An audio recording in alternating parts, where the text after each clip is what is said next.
Any company that needs 6 rounds of interviews to determine if they want to hire someone, especially with recruiters, have their head up their ass. They don't know what they're doing, okay?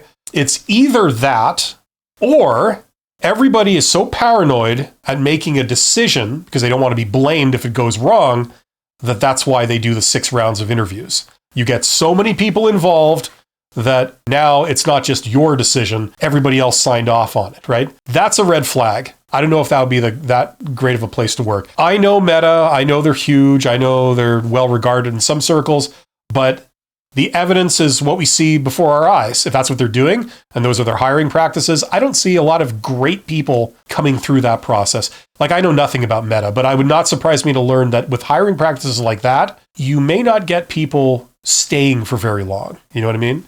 So listen, Joe, the other thing is that the way this process works for everybody is you get tons and tons of rejection. You are going to hear no thousands of times, figuratively, and that's normal. Everybody gets that. You know, you're not doing anything wrong.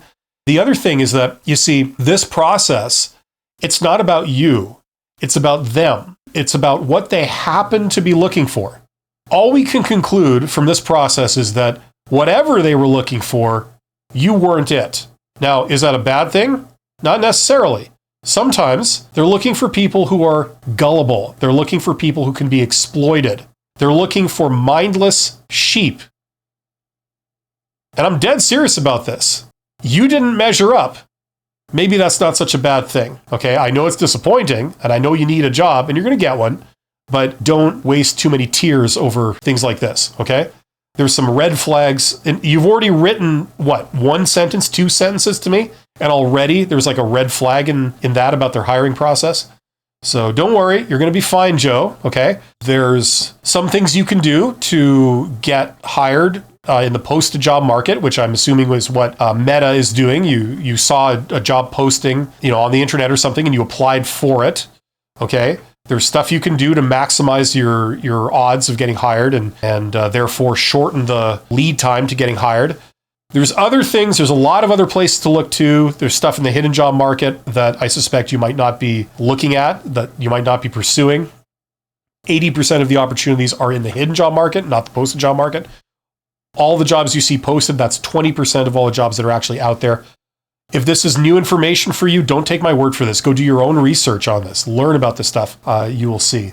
But there's a lot of things you can do, Joe. Don't worry, you're going to be fine. In terms of advice, you said any advice. Okay, so listen, the biggest piece of advice in general to anyone doing this is get back on the horse and keep going, because the biggest factor in whether you get these things or not is random chance. That's the biggest factor. It's not anything that you're doing or you're not doing. It's random chance. It's always going to be the number one factor. A lot of times their ways of assessing candidates is out to lunch. It's very poor. I can say this. I taught recruiters in university. I know, at least from 5 years ago, I know the current theories of how they do things and why they do things a certain way. It's very, very imprecise. It's very hard to spot talent at the best of times. Some of the best people in the world, the smartest people in the world that are the highest paid people in the world can't even do it, right? Now, these people are trying to do it on a budget using entry-level employees, which is what most recruiters are, right? So good luck. Don't worry about it. You're going to be fine. Just, you need to get more opportunities, and it just like rolls of the dice. That's all it is.